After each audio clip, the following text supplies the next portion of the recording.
You know that feeling when you're standing in the checkout line and you've got like 3 items in your basket, but you still feel this weird low-level spike of anxiety as you go to tap your card? It's that split second where you wonder if the insufficient funds notification is going to pop up and ruin your Tuesday. Honestly, we've all been there, staring at a screen, checking our balance, and then immediately closing the app in a sort of quiet horror, as if seeing the number makes it more real than we can handle. It's exhausting, isn't it? This constant grinding cycle of earning just enough to survive the next 30 days, only to wake up and do it all over again. I'm Vic, and honestly, I spend way too much time thinking about money, human psychology, and why some people seem to glide through financial challenges, while others, most of us really, feel like we're running a marathon in waist-deep water. I spent years obsessing over the why behind wealth, and what I've realized is there's this specific, invisible threshold that changes everything. It's not $1 million. It's not even $100,000. It's something much smaller, but infinitely more powerful. It's the $20,000 mark. Most people think wealth is this linear climb, like a staircase where every step is the same height, but it's actually more like trying to start a fire in the rain. You spend forever just trying to get a spark, shivering and frustrated. But once that first log actually catches, everything changes. The heat becomes self-sustaining. Today, I want to talk about why that first $20,000 is the hardest, most grueling, and yet most inevitable turning point in your financial life. Once you cross it, the math of your life starts working for you instead of against you. Let's be real. The first $5,000 is a nightmare. When you're starting from zero, or worse, starting from debt, every single dollar you save feels like it's being ripped out of your hands. You're basically playing a game of snakes and ladders where the board is covered in snakes. You climb a little, you hit a car repair snake, and you're back at the bottom. This is where most people quit. They think, why bother saving? The universe is just going to take it back anyway. But something happens as you push towards 20,000. You start to build a buffer that is thick enough to actually absorb the hits. When you have 20 grand tucked away, that flat tire is just a boring Saturday afternoon at the mechanic. It's not a crisis. And when money stops being a source of constant crisis, your brain actually changes. You stop making desperation decisions and start making opportunity decisions. Basically, there's a massive psychological shift that happens when you hit this number. Up until now, you've been playing defense. You're blocking punches, trying not to get knocked out by rent, utilities, and grocery prices that seem to go up every time you blink. It's exhausting to live your life entirely on the defensive.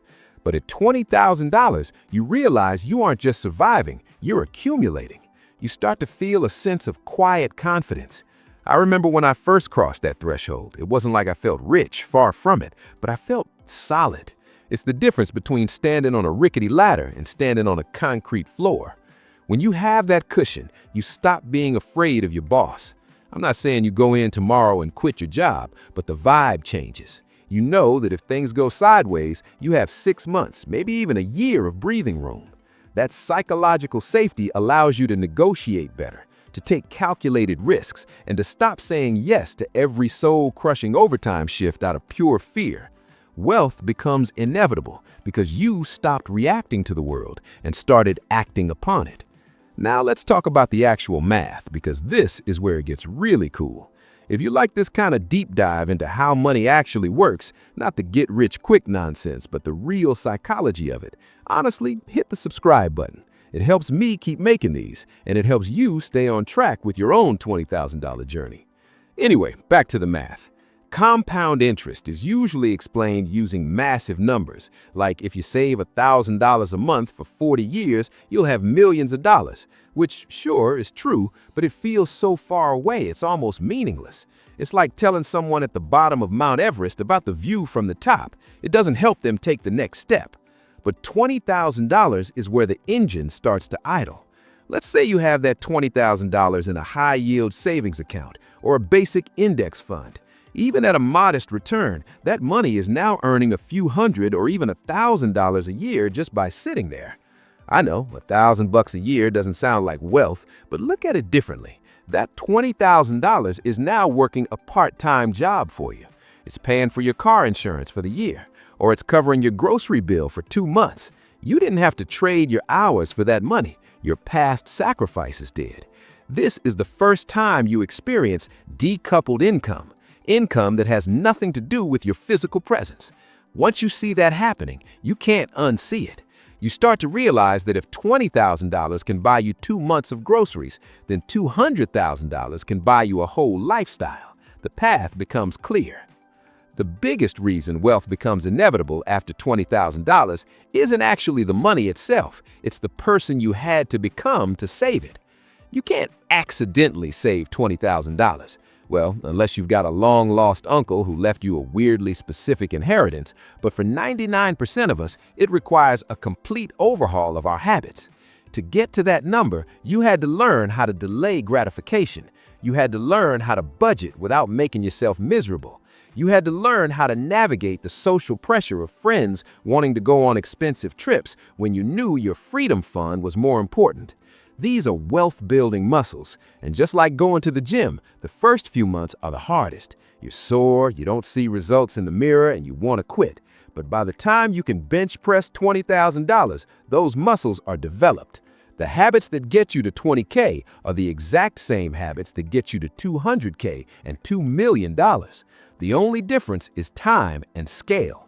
If I gave $1 million to someone who hasn't learned the skill of saving $20,000, they'd probably lose it in 3 years.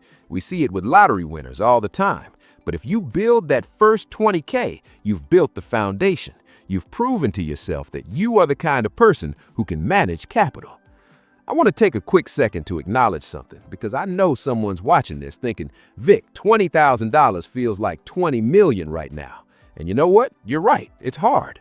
We're living in a time where everything from eggs to rent feels like it's being priced for people with way more money than us. It's okay to feel frustrated. It's okay to feel like the game is rigged. But that's exactly why this $20,000 milestone is so vital. It's your exit ramp from the rigged part of the game. It's your way of buying back your own sovereignty. It might take you 2 years or it might take you 5. That's okay. The timeline matters less than the direction. Once you have $20,000, you start seeing the world through new eyes. You start understanding opportunity cost. Before, a $50,000 car was just a monthly payment you hoped you could afford. Now, you look at that car and think, that's 2.5 units of my freedom. You start to value your capital more than you value stuff. This is the point where people usually stop buying liabilities and start buying assets. You might use a portion of that money to start a side business or take a certification that jumps your salary by $30,000. Because you have the dry powder, the cash on hand, you can jump on opportunities that people living paycheck to paycheck have to pass off. I once knew a guy who had his $20K saved up, and a local business owner wanted to retire quickly and sold him a piece of equipment for pennies on the dollar because the guy could pay cash right then and there. That one opportunity decision turned his $20K into $60K in a year. That's why wealth becomes inevitable. Capital attracts more capital. It's a magnet. When you have 0, you have no magnetic pull. When you have 20,000, you're starting to pull things towards you. So, if you're currently at $500 or negative $5,000 or even just $0, I want you to stop looking at the mountain peak. Stop worrying about retirement or becoming a millionaire. Just look at that $20,000 mark. It's the point where the screaming in your head starts to fade into a hum. It's the point where you stop being a servant to your debt and start being a master of your future. It's a quiet revolution happening inside your bank account and, more importantly, inside your mind. Wealth isn't about being flashy. It isn't about the cars or the watches. It's about the peace of mind that comes from knowing you're okay. It's about the freedom to say no to things that don't serve you and say yes to the things that do. The first $20,000 is a grind. It's a slog. It's boring. But I promise you, once you cross that line, you aren't just saving money anymore. You're building a momentum that is almost impossible to stop. You've escaped the gravity of the normal financial struggle, and the view from orbit, it's worth every single sacrifice. Keep going. You're closer than you think.